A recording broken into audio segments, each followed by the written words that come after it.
السلام علیکم، welcome back to my YouTube channel. آج میں آپ کے لیے جو ویڈیو لے کر آئی ہوں، اس ویڈیو میں آپ کو بتاؤں گی حضرت لوط علیہ السلام کی قوم کو عذاب کیوں ہوا تھا۔ حضرت لوط علیہ السلام کی قوم کی نافرمانیاں اور ان کی بے حیائی کی وجہ سے ان کو عذاب ہوا تھا۔ اس ویڈیو میں آپ جان سکیں گے حضرت لوط علیہ السلام کی قوم کا پورا واقعہ۔ میری ویڈیوز کو دیکھنے کے لیے میرے چینل کو سبسکرائب کیجیے، ویڈیوز کو لائک کیجیے، شیئر کیجیے۔ تاریخ کے مطالعے سے پتہ چلتا ہے کہ اردن، شام اور اسرائیل کے درمیان ایک علاقہ ہے جو انتہائی زرخیز اور متمدن تھا۔ اسی علاقے میں سدوم کے نام سے مشہور شہر آباد تھا، جس کی بستیاں نہایت سرسبز و شاداب تھیں، اور وہاں طرح طرح کے اناج، جو پھل اور میوے بھی بکثرت پیدا ہوتے تھے۔ شہر کی خوشحالی کی وجہ سے اکثر لوگ مہمان بن کر ان آبادیوں میں آ جایا کرتے تھے، اور شہر کے لوگوں کو ان کی مہمان نوازی کا بار اٹھانا پڑتا تھا۔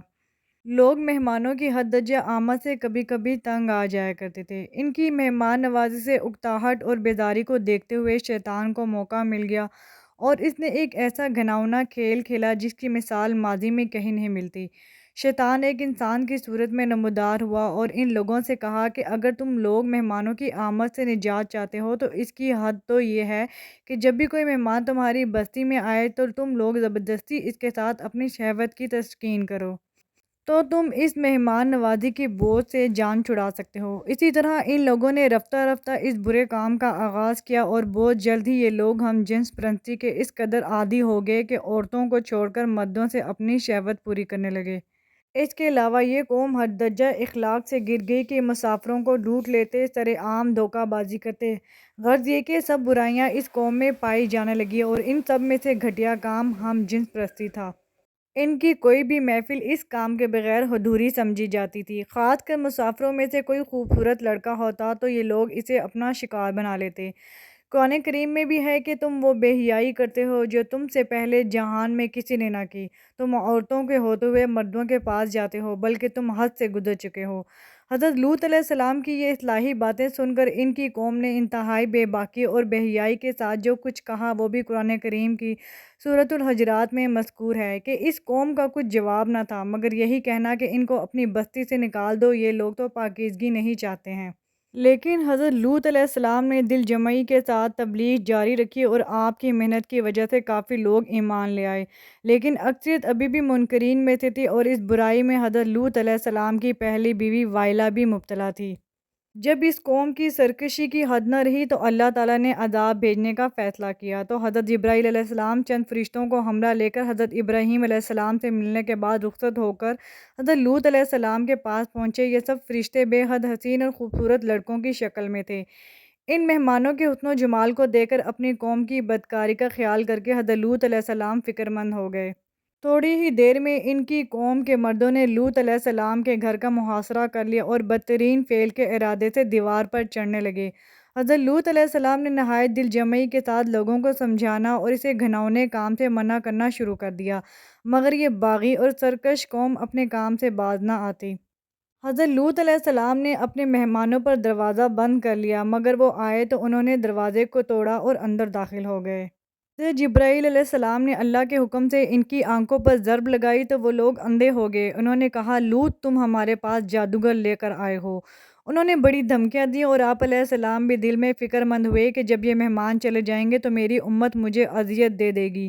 فرشتے اب تک یہ منظر خاموشی سے دیکھ رہے تھے، جب ان باغیوں کی گستاخی اور حضرت لوط علیہ السلام کی پریشانی اور بے بسی کی انتہا ہو گئی تو جبرائیل علیہ السلام گویا ہوئے کہ آپ گھبرائیں نہیں، میں آپ کے رب کی طرف سے بھیجا ہوا ہوں۔ اے لوط تم اپنے اہل و عیال کو لو اور یہاں سے دور چلے جاؤ، اور پیچھے مڑ کر مت دیکھنا، دروازہ کھول دو اور ان کو آگے آنے دو۔ اب ان ظالموں کی مہلت کی گھڑیاں ختم ہو گئی ہیں، صرف صبح ہونے کی دیر ہے، اور صبح کے طلوع ہونے میں اب زیادہ دیر نہیں رہا۔ حضرت لوط علیہ السلام نے اللہ کے حکم سے گھر والوں اور مومنین کو ہمراہ لے کر بستی سے باہر نکل گئے کہ حضرت جبرائیل علیہ السلام اس شہر کو اپنے پروں پر اٹھا کر آسمان کی طرف بلند ہوئے، اور کچھ اوپر جا کر ان بستیوں کو الٹ دیا۔ یہ آبادیاں زمین پر گر کر چکنا چور ہو کر بکھر گئیں۔ قوم لوط کے تمام لوگ مر گئے، اور ان کی لاشیں بھی ٹکڑے ٹکڑے ہو گئیں۔ قوم لوط کی بستی کو الٹ پلٹ کر رکھ دیا گیا۔ اللہ تعالیٰ کے حکم سے اس بستی کو اٹھا کر بلندی سے زمین پر الٹا کر پٹخ دیا، پھر اس پر پکی ہوئی مٹی کے پتھر تابڑ توڑ برسائے۔ ہر پتھر خدا کی طرف سے نامزد کیا ہوا تھا اور اس پر نام لکھا ہوا تھا۔ سورہ ہود میں مذکور قرآن مجید کے الفاظ میں ہے، جس کا ترجمہ ہے: جب ہمارے بھیجے ہوئے فرشتے لوط علیہ السلام کے پاس پہنچے تو وہ بہت غمگین ہوئے، کیونکہ انہوں نے فرشتوں کو پہچانا نہ تھا۔ وہ سمجھے کہ وہ انسان ہے۔ وہ اپنی قوم کی عادت سے واقف تھے۔ کہنے لگے کہ آج کا دن بڑی مصیبت کا ہے۔ حضرت لوط علیہ السلام نے اپنی قوم سے کہا: اے میری قوم، یہ میری بیٹیاں موجود ہیں، یعنی تم ان سے نکاح کرو، یہ تمہارے لیے زیادہ پاکیزہ ہیں، اور اللہ سے ڈرو اور میرے مہمانوں کے معاملے میں مجھے رسوا نہ کرو۔ کیا تم میں کوئی بھلا آدمی نہیں ہے؟ وہ بولے: اے لوط، تم جانتے ہو کہ ہم کو تمہاری بیٹیوں سے کوئی غرض نہیں ہے، اور تم خوب جانتے ہو جو ہم چاہتے ہیں۔ اس موقع پر لوط علیہ السلام نے انتہائی گھبراہٹ اور پریشانی کے عالم میں کہا کہ کاش مجھ میں تم سے تنہا مقابلے کرنے کی طاقت ہوتی اور کوئی طاقتور اور مضبوط پناہ دینے والا ہوتا۔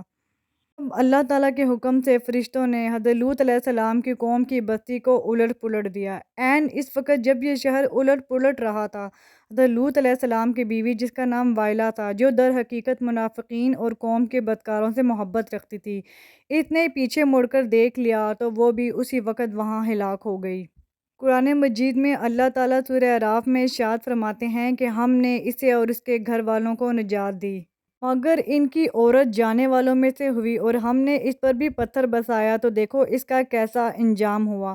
مجرموں کی طرح جو پتھر اس قوم پر برسائے گئے وہ پتھر کے ٹکڑے تھے، اور ہر پتھر پر اس شخص کا نام لکھا ہوا تھا جو اس پتھر سے ہلاک ہوا۔ مفسر قرآن کہتے ہیں کہ اس عورت کی لاش آج بھی ان پتھروں میں اللہ تعالیٰ نے آنے والی امتوں کے لیے عبرت کے لیے محفوظ کر کر چھوڑ دی ہے۔ حضرت لوط علیہ السلام کی بیوی کو عبرت کا نشان بنا دیا گیا تھا۔ بعض روایات کے مطابق پتھر کی بنا دیا گیا، اور اس کا بت ابھی تک بحیرہ مردار کے پاس موجود ہے۔ اس سے کچھ نکات ضرور واضح ہوتے ہیں کہ جو اللہ کی نافرمانی کرے گا وہ اللہ کے عذاب کا ضرور حقدار بنے گا، اور کسی کی نیکی دوسرے کے کام نہیں آ سکتی، یہاں تک کہ وہ انبیاء بھی اللہ کے فیصلے کے سامنے بے بس ہیں۔ وہ اللہ کے احکامات کو تسلیم کرتے ہیں، لہٰذا ہمیں بھی تسلیم کرنا چاہیے۔ اللہ تعالیٰ سے ہر دم دعا رہنی چاہیے کہ وہ ہمیں اپنی اصلاح فرمانے کی توفیق بخشے، اور محمد صلی اللہ علیہ وآلہ وسلم کی قوم کو تمام بد افعال سے محفوظ رکھے، آمین۔ Thank you so much for watching. اپنا خیال رکھیے گا۔ اللہ حافظ۔ اللہ نگہبان۔